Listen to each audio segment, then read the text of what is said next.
What did you see happening in the Air Force that led you to writing this book? Most people in the country certainly watched the news with concern, particularly in the aftermath of the death of George Floyd.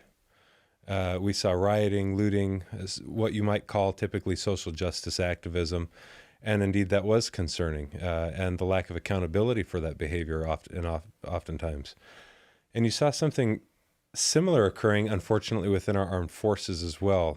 People, our young people, they're on social media, they're on Twitter and TikTok and whatever the other social media platforms are, and they tend to parrot the things that they see there, and they saw a lot of slogans, one-liners that purported to explain the world in which they lived, and you saw a lot of narratives about how systemically racist our country was, about how evil its founders were, and even denigrating our founding philosophy and our founding documents, the Constitution and the Declaration.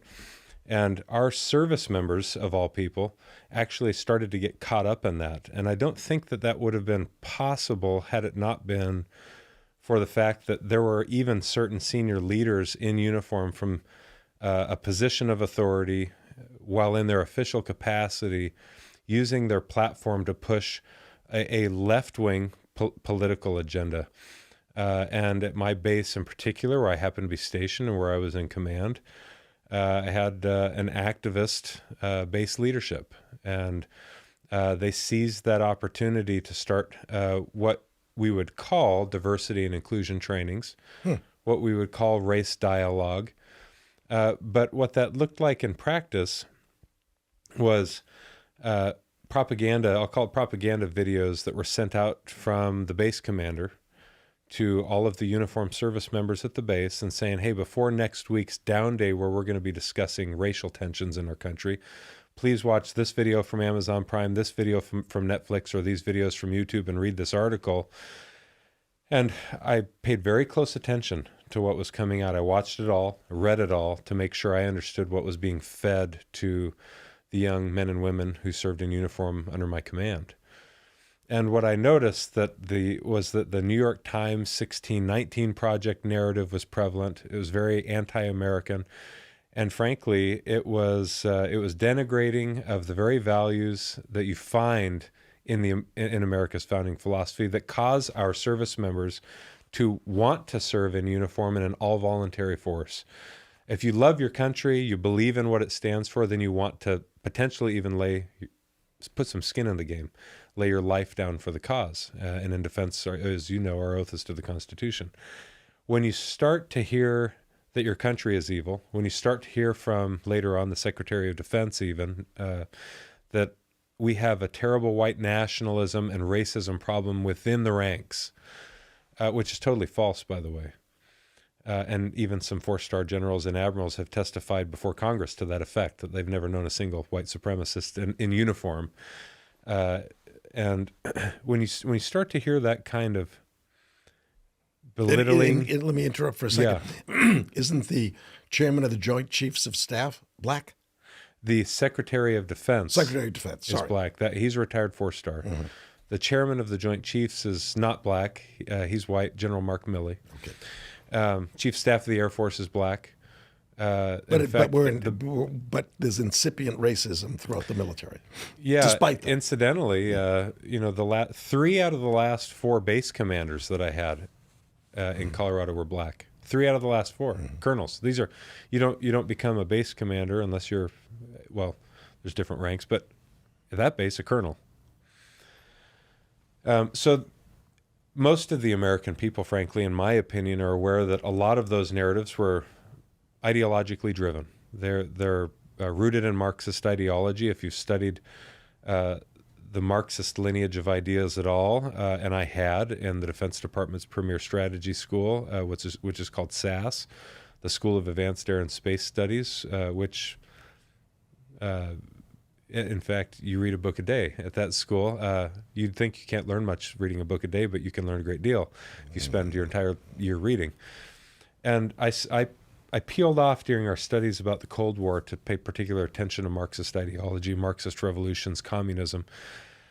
And I felt like after reading the Communist Manifesto a few times, and reading other Department of Defense manuals from during the Cold War about Marxist revolutions, I had a pretty good feel. I'll call it, I gained a good sniffer. I could sniff out the BS and the Marxist ideology when I saw it.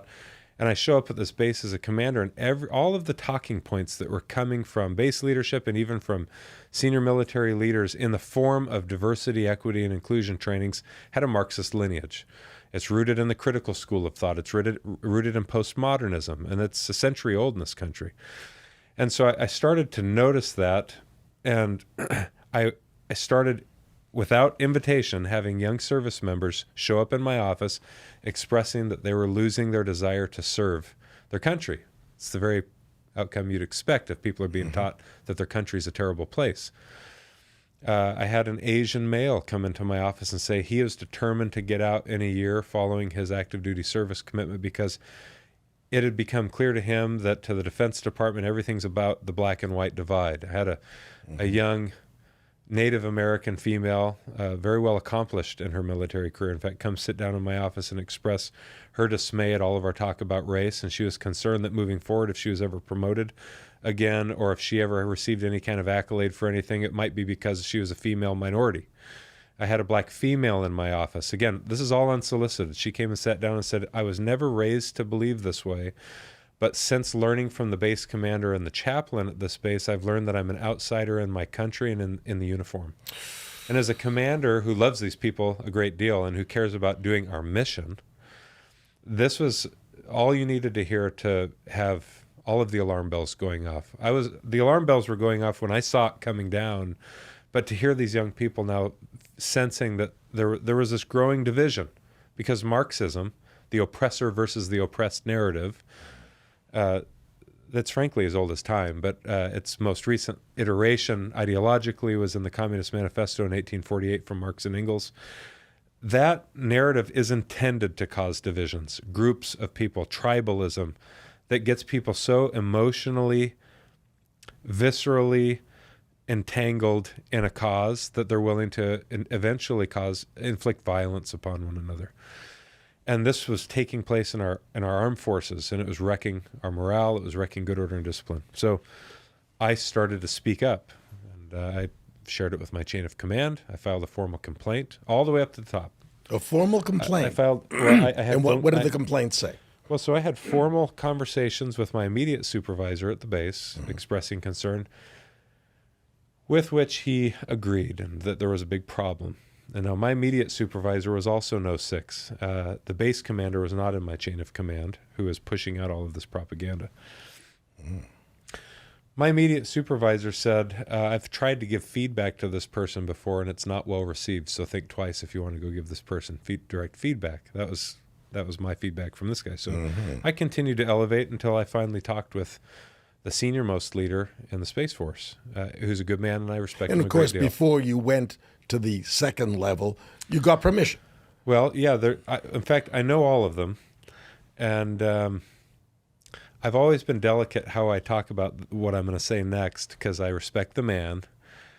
He's in a tough spot, but the leader of the Space Force. I mean, I've texted with him plenty because we traveled the world together. I texted him one day and I said, hey, I've got a serious problem unfolding at this base that I would like to talk with you about. Instantly, he got back to me and says, hey, I'll be free at this time tonight. Let's talk about it. So we spent some time on the phone. And I said, I'd like to share with you what a day in the life of a commander at this base has been like for the last 24 hours. So you can hear what your young service members are saying at the ground level. You need to hear this because you're too far removed from what their day-to-day is like. So I related to him some of what I'm expressing to you, the division that was occurring. Whites walking down the hall, blacks walking down the hall, and there was this newfound skepticism of one another because they were being taught that there was people out to get one another. All from the chaplain, from the base commander, from the videos we were watching, and from our down days where we'd sit and have conversations about this stuff. All left-wing politicized talking points, by the way. And do you believe this was only at your base or other bases? Well, so I wondered. So I knew that it was certainly proliferating rapidly at my base, but then I saw videos coming from senior Air Force leaders, the Chief of Staff of the Air Force, the who said he's always had to work twice as hard as his white counterparts to get places. He's the senior ranking officer in the Air Force, for crying out loud. And he's complaining. And he's essentially carefully complaining about, the image as a black airman that he has had to deal with. And I can't pretend to know everyone's circumstance, but he also had, there was a chief master sergeant of the Air Force, the senior enlisted leader of the Air Force, who also happened to be black, who was very well respected. And in the aftermath of George Floyd's death, he was pushing out official videos in uniform to all of the service members, feeding this very impulse that I'm talking to you about. He said, every time I see the police lights light up in my rearview mirror, I'm afraid I'm going to be the next George Floyd. You don't say that in uniform to your service members, teaching them that the police are evil. That's just not true. And he even said, I'm a black man first. I just happen to be an airman. So there's this introduction of identity politics into the military. So from the bottom up, people are parroting what they're seeing in their social media. And from the top down, our senior military leaders were enabling activism. And they were turning activists themselves. It didn't matter their race, essentially. There were people of any race all jumping into the fray, saying things like, we need to start having really serious conversations on how we can fix the white supremacy and racism problem we have in our ranks. Never in a uniform is saying, well, I've been in 25 years. I didn't know we had a racism problem in the ranks. It didn't matter. It never did matter.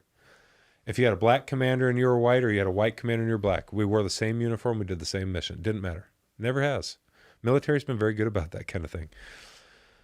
So I had this conversation with the senior leader of the Space Force, and he thanked me profusely and said, this has got to stop. You can't be having that kind of thing take place.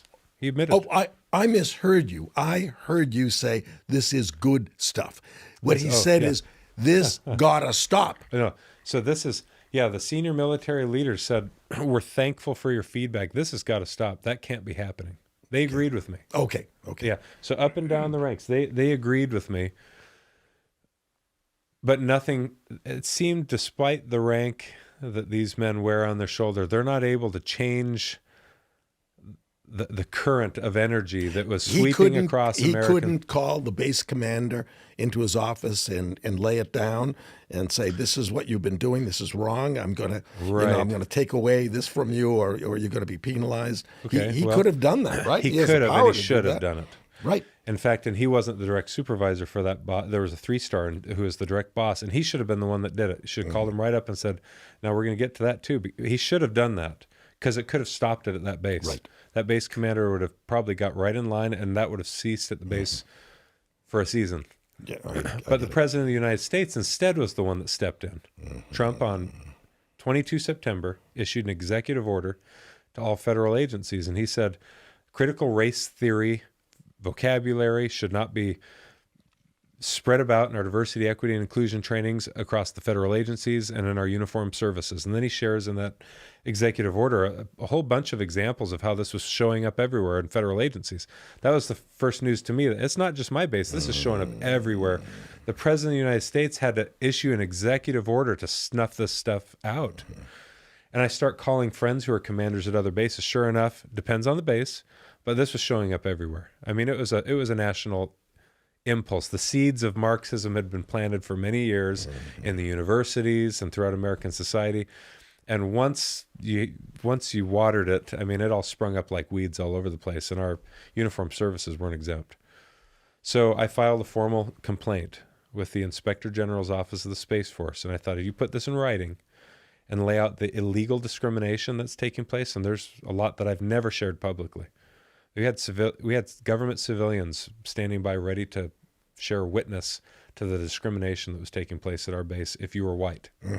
Is it from the black base commander, calling them into their office and saying, what's wrong with this picture? It was a picture of President Trump and his cabinet. They're all white. That's what's wrong with this picture. This is what the base commander is telling his civilian employees. He's giving homework to his civilian employees to go watch YouTube videos about the systemic racism problems we face in the country, about how the country wasn't really founded in the 17th. This guy is dangerous. This is a base commander who's now a 1-star general. So I filed a formal complaint. I'll get to the end of this story in just one minute. And this is a very long answer to an opening question. No rush. This is very important. This is important. And I've never quite had the opportunity to connect all of the dots because I could talk for 8 hours about it. I filed a complaint in November after the executive order had been issued by the president because it didn't stop the activism at my base. An executive order from the president. It's enough to it should get someone fired if they continued to act in a manner contrary to the executive order of the commander-in-chief. Yes, you would hope so. You'd hope so. I filed a complaint, and the 3-star general who fields that complaint sat on it in November after the election, and in December, and in January, and didn't interview the people, the 24 witnesses on the base that I had listed on my complaint. And January 6th happens, the supposed insurrection. January 7th, I get a written response saying what it was effectively the dismissal of my complaint. And the same day, the guy that's the base commander was promoted to 1 star. So to me, there was a climate of fear that caused military senior leaders to fail to act and hold someone who's an activist accountable, who also happened to be up for promotion to general officer. And I didn't know that at the time that I wrote my complaint. And you also had the military senior leaders playing a waiting game, watching what the political writing on the wall was going to. Who's the next president going to be? Because if it's Trump, we're going to hold this guy accountable. If it's Biden, then this is going to be CRT on steroids, and we're not going to have our heads roll for holding this base commander accountable for his activism, right? So he's promoted, and I'm left to think, as a commander, what am I to do to preserve the morale of my troops? So I wrote a book, and that's the book that you mentioned, Irresistible Revolution. And the subtitle, Marxism's Goal of Conquest and the Unmaking of the American Military, not only is not an overstatement, but it was necessarily provocative, because people have to pay attention and wake the hell up. That's what that subtitle is about. And it also got me fired. I didn't think it would get me fired so quick. Before they could even crack the book and read what was inside, they fired me because they're afraid of what was inside. And rightly, it's embarrassing what's inside. It shows that there's a bunch of radical left-wing activism sweeping across the military academies from West Point to Annapolis to the Air Force Academy. And it's very much so Marxist, revolutionary, ideologically driven rhetoric at the ground level with our young service members. So I share all of that in the book, but I also do the reader a favor and actually teach them a little bit about Marxism, actually quite a bit about Marxist ideology in the process, hoping that if we can educate ourselves, then other people too can become courageous and realize they too need to speak up.